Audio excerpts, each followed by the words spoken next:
बहुत बढ़िया अवसर है। मंत्र न चले नाम चला लो, नाम न चले तो चतुरासी जी गुनगुनाने लगो। बिल्कुल अवसर मत दो। जैसे दुश्मन नीचे गिर पड़ा है, आप ऊपर चढ़े हो, अब उसको ऊपर आने का अवसर मत दो।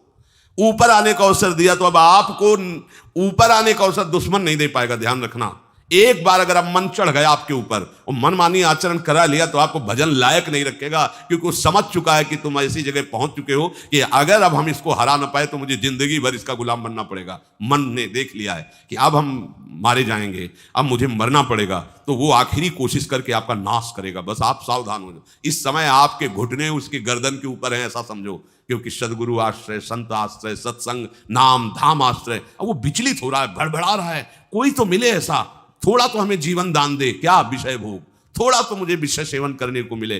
चूक कर दी तो फिर गिरा देगा। परमहंस श्री ओंकारानंद सरस्वती जी ले जब बिल्कुल नई अवस्था में सामने उनके गए तो उनका अच्छा बच्चा, बड़े भाग्यशाली हो, वैराग्य मार्ग में आए हो, पर ध्यान रखना, एक सांप को जब बंदर पकड़ता है तो बोले ऐसे ऐसे जड़ में रगड़ता है, फिर देखता, सू तो नहीं बोला, फिर रगड़ता है, और वो मरने पर भी रगड़ता ही रहता है कि कहीं इसमें जान न। बोले बस ऐसे ही साधु को, साधक को, उपासक को अपने मन को रगड़ना है। राधा वल्लभ सिंह हरिवंश, राधा वल्लभ सिंह हरिवंश, राधा वल्लभ सिंह हरिवंश। अगर सू बोलने का मतलब अगर थोड़ा भी विषय स्फुरण रह गया है तो अभी रगड़ते रहो, राधा वल्लभ सिंह हरिवंश। फिर सच्ची कहते भजन करना नहीं पड़ता। जैसे भजन थोड़ी करना पड़ता है ही नहीं भजन, किसी और कुछ क्या करें, कुछ है ही नहीं यंत्रों में, वो स्फुरते केवल वही। अब उसको भजन थोड़ी करना है, रह ही नहीं गया, कुछ करना ही नहीं रह गया है। हंस रहे, खेल रहे, बात कर रहे, खा रहे, पी रहे, चल रहे, ठाड़े बैठे परे उताना, कबीर काहे हम राहें ठिकाना, हर समय। पर वो स्थिति प्राप्त करने के लिए निरंतर अभ्यास की आवश्यकता है। श्री भगवान कह रहे हैं कि परमम पुरुषम दिव्यम याति पार्थानुचिंतयेत, जो मेरा सदैव चिंतन करता रहता है, दिव्य परम पुरुष का साक्षात्कार उसको अपने चित्त में ही हो जाता है। चित्त स्थान भगवान वासुदेव का है। शरीर छोड़ने के बाद नहीं, शरीर रहते ही ऐसी आनंद की वृत्ति उदय होती है। अब उनके लिए शब्द ही नहीं तो क्या वर्णन करें। ऐसी आनंद की उसी आनंद में वो आनंद समुद्र प्रभु प्रकाशित होने लगते हैं। पर उस आनंद में जहां आपका थोड़ा प्रवेश होता है, आप उलझ करके विषय की तरफ चले जाते हैं। ध्यान देना हमारी इस बात को, या अनुभोगम्य बात कहते हैं। जब आपको भजन का थोड़ा आनंद मिलेगा तो आप थोड़ा निश्चिंत जैसे होते हैं, उसी समय मन आपको विषयों में फंसा देगा। जब आपको भजन का अभ्यास बढ़ने लगे, आनंद मिलने लगे, तो आपको उदासीनता बढ़ानी है, हंसना नहीं है, लोगों से मिलना नहीं, खेलना नहीं है, क्योंकि इस समय चढ़ाई का है। आनंद स्फुरित होने लगा, बचाओ, बिल्कुल आसपास से सुरक्षित हो जाओ। वो आनंद ही आपको ऊपर ऐसी स्थिति में ला देगा जहां ये विषय नहीं ले जाएंगे। भगवान कह रहे परमम पुरुषम दिव्यम याति पार्थानुचिंतयन्, जो निरंतर अभ्यास चिंतन का करता है उससे चित्त में ही भगवत साक्षात्कार हो जाता है। अगर आप सावधान नहीं रहेंगे, चिंतन सही नहीं रहेगा आपका, तो किसी भी अवस्था में ये विषय चिंतन छूटने वाला नहीं। अभी हमारे पास अवसर है, अभी हमारे पास समय है, चूको मत। ये बहुत सूक्ष्म लड़ाई है, ये कोई बाहर के लाठी डंडा गोली वाली लड़ाई नहीं है, ये अंतर की लड़ाई है। इसमें बड़े बड़े हार जाते हैं। अगर कोई जीत पाता है तो एकमात्र भगवान को समर्पित चित्त वाला जीतता है। हमें लगता है आपको बढ़िया समर्पण का अवसर है। अब आप ये जो मना किया जाता है, उन विषयों का भोग करते हैं, विषयों का सेवन करते हैं, तो फिर ऐसा लगता है अब हम नहीं कर पाएंगे, हमारे पास कोई चांस नहीं रह गया कि अब आपको संभाल सके। इसलिए आप सहयोग कीजिए। ये बाहरी आनंद 4 दिन का है, मान जाओ, बाहरी आनंद। ये श्री जी के मार्ग के लिए हम कह रहे हैं किसी जन्म में भगवत प्राप्ति करनी। अगर आप नहीं कर मानोगे, मनमानी आचरण करोगे तो भ्रष्ट हो जाओगे। ये संसार का स्वरूप है, किसी न किसी बहाने से वो आपको सतमार्ग से हटाएगा। ना किसी को घर आने दो, ना किसी के घर जाओ, ना किसी को रंग लगाओ, ना किसी से रंग लगवाओ। अपनी प्रिया प्रीतम के साथ होली खेलो। यहाँ जो सत्संग हो रहा है ठीक है, सुना, एकांतिक किया, कुटिया में जाओ, चुपचाप अपने श्री जी को रंग लगाओ, श्री जी के सामने पद गाओ, श्री जी के सामने नाचो, उन्हीं तो भावना में उनके साथ खेलो, किसी और की जरूरत नहीं। कोई अब दूसरा हमें छुए, दूसरा कोई हमारा अपना बने, अब हमें जरूरत नहीं है। देखो हमारी भाषा समझ में आ रही हो तो समझ लेना, नहीं बाद में पछताओगे। किसी को भी अपने साधन कक्ष में प्रवेश मत दो, किसी को अपनी कुटिया में मत आने। अब आप यहाँ गृहस्थ नहीं हो, यहाँ भी रह रहे हो, भले गृहस्थ वेश में रह रहे हो, आप वनवासी हो, आप श्री जी के उपासी हो, कोई व्यवहार की जरूरत नहीं। जब ऐसे रहोगे तो श्री जी आएंगे आपसे खेलने। निष्ठा, हृदय में निष्ठा। अब व्यवहार की गुंजाइश नहीं रह गई, हमारे पास समय नहीं व्यवहार का। हमारी बातें मान लो, पर आप लोग मानते नहीं हो, इसलिए कोई रंग नहीं चढ़ पा रहा। अरे वो बेचैन है आपके साथ खेलने के लिए, उनकी तरफ जब देखो ना तो बेचैन है, पर उनकी तरफ कोई देखना ही नहीं चाहता। वो तो यहीं से फुर्सत नहीं मिलती भोगों से खेलने के लिए, संसार के राग में खेलने के लिए। अरे वो तो लालायित है, वो तो खुशी हो रहा है कि ये हमारा शरणागत हो गया, अभी हमारी सहचरी बनेगा, हमारी सेवा में आएगा। शरणागत होकर के पीठ कर लिया श्री जी की तरफ, मुख कर लिया संसार की तरफ, तो दोनों लाड़िले उदास बैठ जाते हैं। आप क्या करें, ये तो उधर मुख करके जा रहा है, चलो फिर कभी लौटेगा, वो फिर इंतजार कर रहे हैं। विमुख भये निमिषो ना अकृपा, जब चिते तब ऐसे। खूब अभ्यास करो नाम जब। कोई होली दिवाली त्योहारी, हमारा सारा त्योहार लाडली लाल से है, इन्हीं के साथ खेलो। देखो तुम्हें बताएं, जो बच्चा बाहर खेलने नहीं जाता तो माता पिता उसके साथ खेलने लगते। कैसे? घुटने के बल चल रहा है तो वो पिता भी घुटने के बल चलेगा उसके साथ साथ। वो तोतली बोलेगा तो वो भी तोतली बोलेगा। देखा है कभी ऐसा? ऐसा कर। तो ये हमारे स्वामी भी जब देखेंगे कि अरे ये तो किसी से राजी नहीं है, केवल हमसे खेलना चाहता है, इनके लाने का एक ही उपाय है, ध्यान रखना, अनन्य व्रत। नहीं चाहिए हमें और। जैसे कल आप सुन रहे थे, पपीहा बन के रहू रे, बस यही चातक व्रत नहीं, हमें नहीं चाहिए। अगर हमारे रंग पड़ेगा तो लाडली लाल का पड़ेगा, हम खेलेंगे तो लाडली लाल के साथ खेलेंगे, नहीं तो अब आजीवन नहीं खेलेंगे, आजीवन नहीं खेलेंगे। अगर हम पाएंगे तो इनकी जूठन पाएंगे, नहीं तो प्राण त्याग देंगे। जिएंगे तो वृंदावन में जिएंगे, नहीं जीवन। ये व्रत चाहिए। काहे को व्यर्थ समय नष्ट कर रहे हो? धारण करो अनन्य निष्ठा का व्रत। इनको अपनी तरफ आकर्षित करने के लिए अनन्यता ही व्रत है। रसना कटो जो अन रटो, निरखियन फुटो, नयन श्रवण फुटो जो अन सुनो, श्री राधा जसमय। कोई भी सत्संगी कोई व्यसन न करे, अन्य किसी से संपर्क न करे, खूब पद गाओ, खूब नाचो, अपना दरवाजा कुटिया का बंद करके खूब रो, नाचो, खेलो, कूदो, उन्हीं से वो खेलने लगेंगे। उनको चैन नहीं है आपके सिवा, आप चैन से रह रहे हो। हमारे प्रिया प्रीतम आपका इंतजार कर रहे हैं, तभी आप पर रहे तो की कृपा की। ये बात अंदर की समझो, प्रिया प्रीतम अंदर से आपको बहुत प्यार करते हैं, पर हम देखते हैं कि आप प्रिया प्रीतम से प्यार नहीं करते। आप संसार की तरफ बढ़ते जा रहे हो, हाथ फैलाए खड़े, मेरी तरफ आ जा। ये हमारे भगवान नहीं है, ये हमारे लाडली लाल है। हम इनको भगवान नहीं, ये तो प्रेम के खिलौना दो खेलत है, प्रेम खेल। हमारे रसिकों ने इनको भगवान नहीं माना। अगर कोई संकट आया तो अपने आंचल में छुपा के इनको लेके भागे। ये नहीं सोचा कि अखिल लोक ब्रह्मांडों का ईश्वर, इसको छुपा के भागने की क्या जरूरत है। चाहे बिहारी जी को, चाहे राधा वल्लभ लाल को, जब कभी कोई ऐसा भय आया है तो ऐसा नहीं सोचा कि भगवान रक्षा करेंगे, नहीं, इनकी रक्षा हमें करनी है। इनको छुपा करके, कभी काम वन में राधा वल्लभ लाल को, कभी बिहार वन में से बिहारी जी महाराज, छुपा छुपा के अपने अपने ठाकुरों। तो हमारे ये लाडले हैं, प्यारे हैं, इन्हीं के साथ खेलना है, इन्हीं में रहना है। अब इन्हीं के पास रहना है, इन्हीं में रहना है। दो बात ध्यान रखो, इन्हीं के पास रहना है, इन्हीं में रहना है, बस। अब यही हम नहीं कर पाते, वही जो शुरुआत सत्संग में की थी, सबकी ममता ताग बटोरी, मम पद मन। ये भारी बात है, भारी बात है। जितनी जल्दी आप उदास हो जाओ संसार से, उतनी जल्दी मुस्कुराहट आ जाएगी प्रिया प्रीतम के मुख में आपके लिए। आप जब मुस्कुरा रहे उधर, तो वो उदास बैठे कि हमारी तरफ क्यों नहीं देख रहा। अब हमें अपने प्यारे को उदास नहीं करना, प्यारे को मुस्कुराहट से युक्त करना है। क्या हम उदास हो जाए?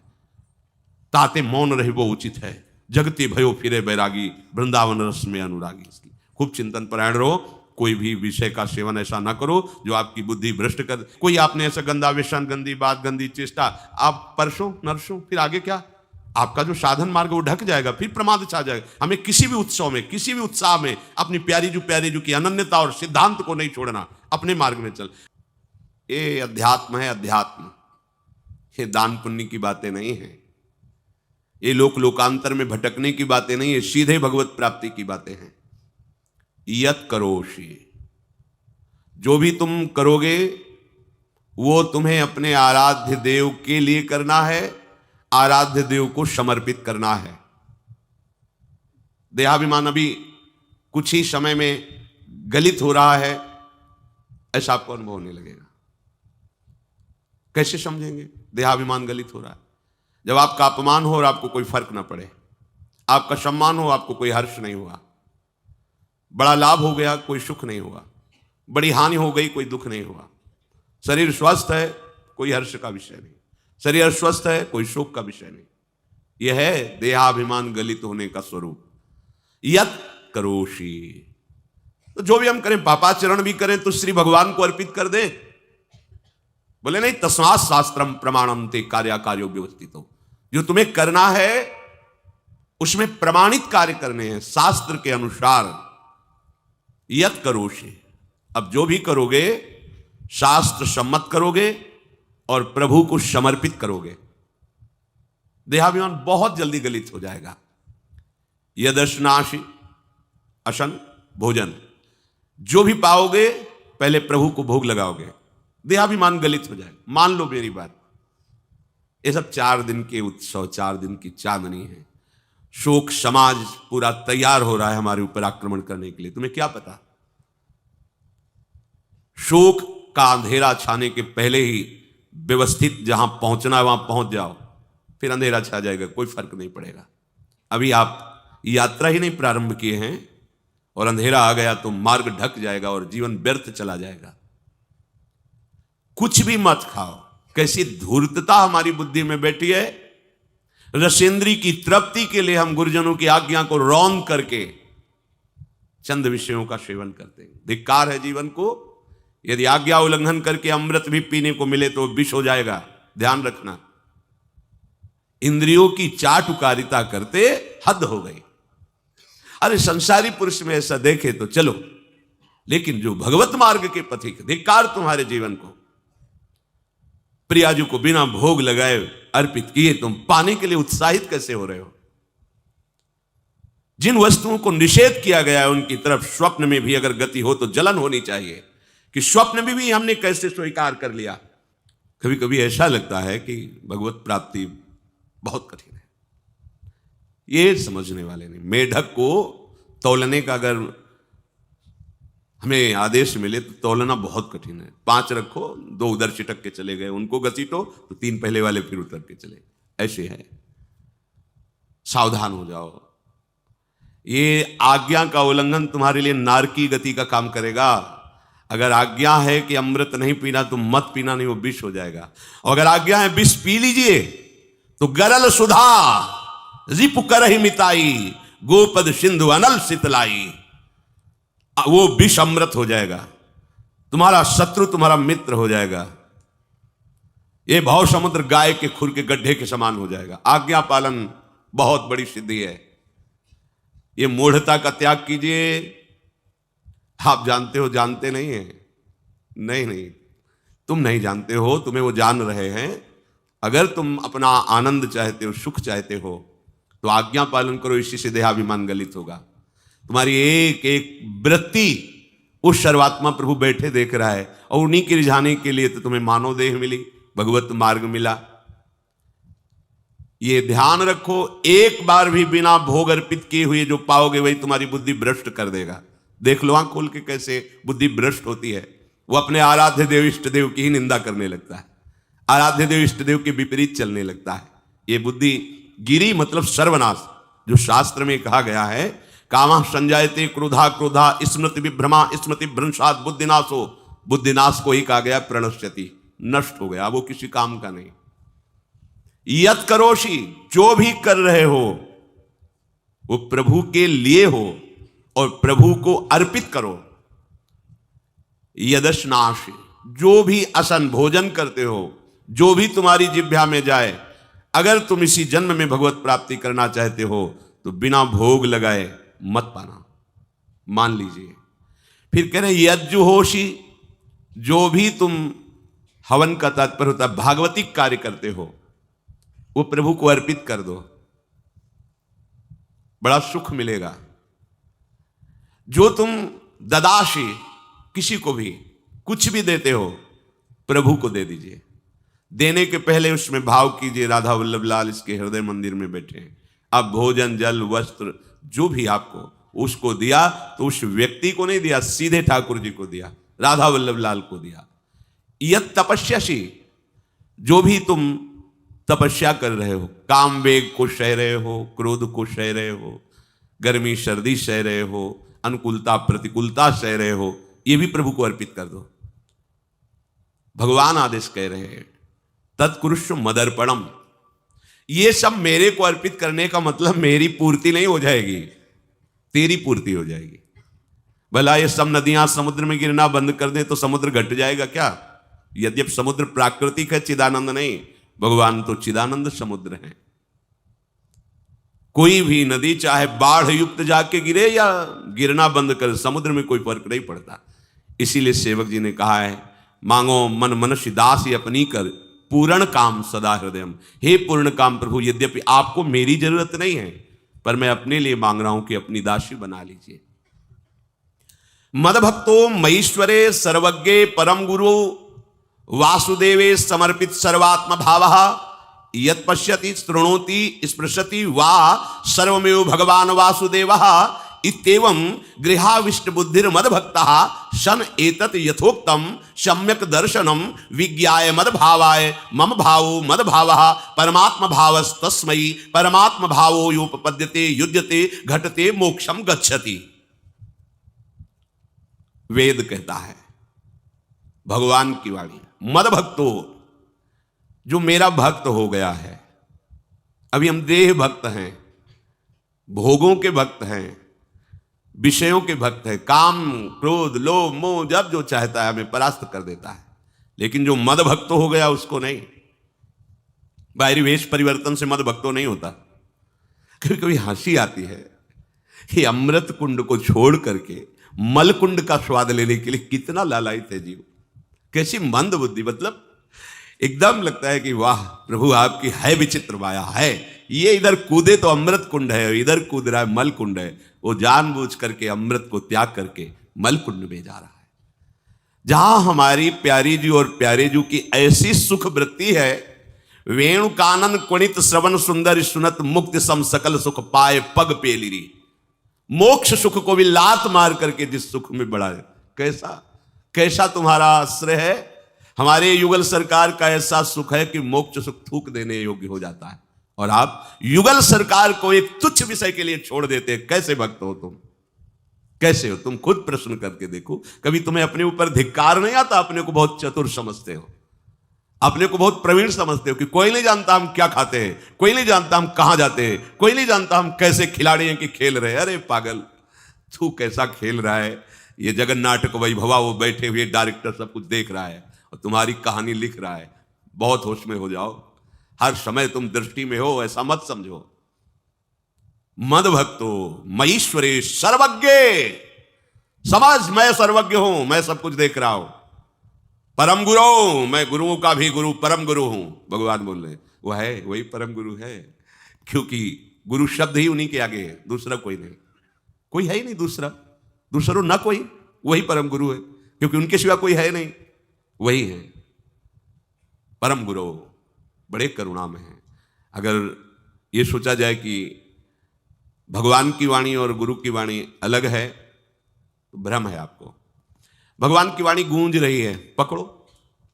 आपको लगेगा बातें कर रहे हो, कहां गूंज रही है? अभी ट्रांजिस्टर लाइए, लखनऊ लगाइए, अभी बोलने लगेगा। तो वाणी गूंज रही ना लखनऊ की। कानपुर लगाइए, कानपुर बोल लेगा, क्योंकि उसमें पावर है उस वाणी को घसीटने का। एक यंत्र जैसा तुम्हारे अंदर तो पावर नहीं है, तुम अपने को बहुत पावरशील समझते हो। एक इतना बड़ा ट्रांजिस्टर लाइए, उसे आप अभी लगाइए बंबई, वो अगर स्टेशन आ रहा पकड़ में तो बोलने लगेगा कि बंबई की आकाशवाणी से बोल रहा हूं। आकाशवाणी पकड़ रहा है वो। तुम्हारे अंदर कितनी सामर्थ्य है। तुम गुरुवाणी सामने से नहीं पकड़ पा रहे हो, आकाशवाणी क्या पकड़ोगे? बहुत ज्ञानी, बहुत विज्ञानी। वो एक यंत्र पकड़ रहा है लोक के स्टेशनों को। अगर तुम मंत्र पकड़ लो तो तुम भगवान की वाणी ऐसे सुनोगे, ऐसे देखोगे। कहीं दूर थोड़ी है, सामने नृत्य करते रहते हैं। नेत्र खुले थोड़ा, पावर आप में है। जो मंत्र मिला है वो यंत्र पकड़ता है स्टेशन, पावर तुम्हारा सीधे पावर हाउस को पकड़ेगा। अखिल ब्रह्मांडों का पावर वासुदेवा समर्पित सर्वात्म भावः। तो यत् पश्यति यत् शृणोति स्पृशति, वो भगवान का स्पर्श करेगा, भगवान की वाणी सुनेगा, भगवान को ही देखेगा। कौन? जो मद भक्ता है। तो आप लोग बड़े कृपा पात्र हैं, भगवत मार्ग के पथिक बन गए। कहां फंसे हो यार, कहां? बड़ी हंसी आती है। साधक अपने छोटे से दोस्त को पहाड़ की तरह देखकर व्याकुल हो जाता है और गुरु और भगवान से पुकारता है, नाथ देखो मैं ऐसा, मुझे बचा लो। प्रभु अभी तक समर्पण नहीं हो पाया, उसे अपने में फुर्सत नहीं। जो मेरा हो जाता है वो निरंतर मेरा चिंतन करता है, इसलिए मैं उसको सुनाई देता हूं। तुम किसका चिंतन कर रहे हो? संसार का। तो क्या सुनाई दे रहा है? संसार। तुम किसको देखना चाहते हो? संसार को। तो क्या दिखाई दे रहा है? स्त्री पुरुष दोष गुण। भगवान कह रहे मद भक्तो, जो मेरा भक्त है वो यत पश्यति श्रृणोति स्पृशति। प्रभु स्पर्श में आते, केवल देखने में नहीं आते। क्या भगवान को ध्यान में देख लिया? जैसे आप गले लगते हैं, ऐसे प्रभु